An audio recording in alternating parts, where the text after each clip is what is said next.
انسان کا ڈر کا نہیں بلکہ محبت کا تعلق ہے۔ جانتے ہو کیوں؟ کیونکہ ڈر میں اکثر منافقت چھپی ہوتی ہے، جبکہ محبت منافقت سے پاک ہوتی ہے۔ محبت میں احترام ہوتا ہے، سامنے والے کے فیصلے پہ آمین کہا جاتا ہے اور بڑے ادب سے اپنی چاہت سنائی جاتی ہے۔ اور اس ذات سے منافقت کیا کرنی بھلا جو دل کے حال جانتا ہے، جو خواہشوں سے لے کر تڑپ تک ہر چیز جانتا ہے۔ اللہ سے تو دوستی کا رشتہ ہوتا ہے، ایسا رشتہ جس میں دل کی باتیں بلا جھجک اسے بتا دی جاتی ہیں، پھر وہ باتیں کسی بھی قسم کی کیوں نہ ہوں، اسے کچھ چھپ بھی نہیں سکتا۔ یہاں بھی خیال آتا نہیں اور اسے وہاں علم ہو جاتا ہے، پھر اس ذات سے محدود دعائیں کیسی؟ اللہ کبھی دعاؤں سے ناراض نہیں ہوتا۔ محبت کے لیے جھولی پھیلاؤ یا ہدایت کے لیے اللہ کبھی خفا نہیں ہوتا۔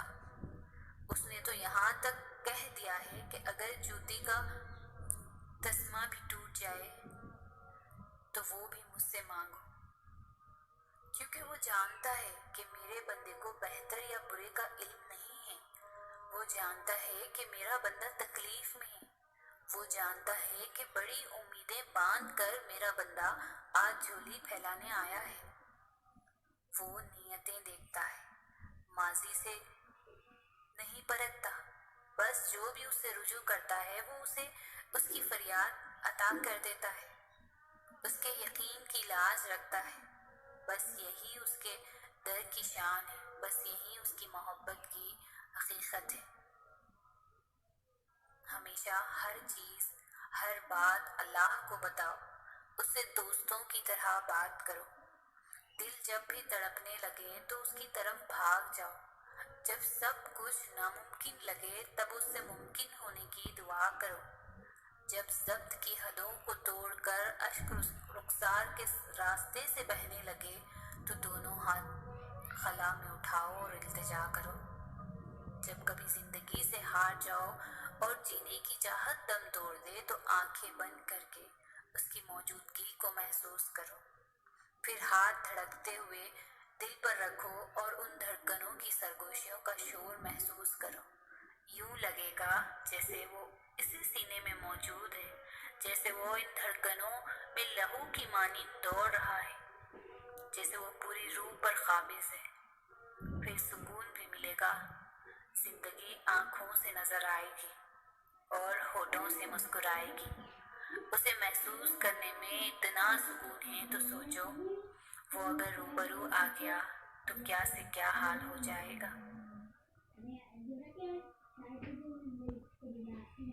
اللہ ناممکن چیزوں میں نظر آتا ہے، جب وہ چیزیں ہوتی ہیں جن کے ہونے کا ہم تصور بھی نہیں کر سکتے، جب وہ دروازے کھلتے ہیں جن کے کھلنے کی ہمیں امید بھی نہیں ہوتی، جب وہ راستے ہمیں اس منزل تک لے جاتے ہیں جس کا ہمیں گمان بھی نہیں ہوتا۔ حالات کا بدلنا، دروازوں کا کھلنا، راستوں کا منزل تک لے جانا، آپ کو لگتا ہے یہ سب بلا وجہ ہو جاتا ہے؟ آپ کو لگتا ہے یہ خود ہی ہو جاتا ہے؟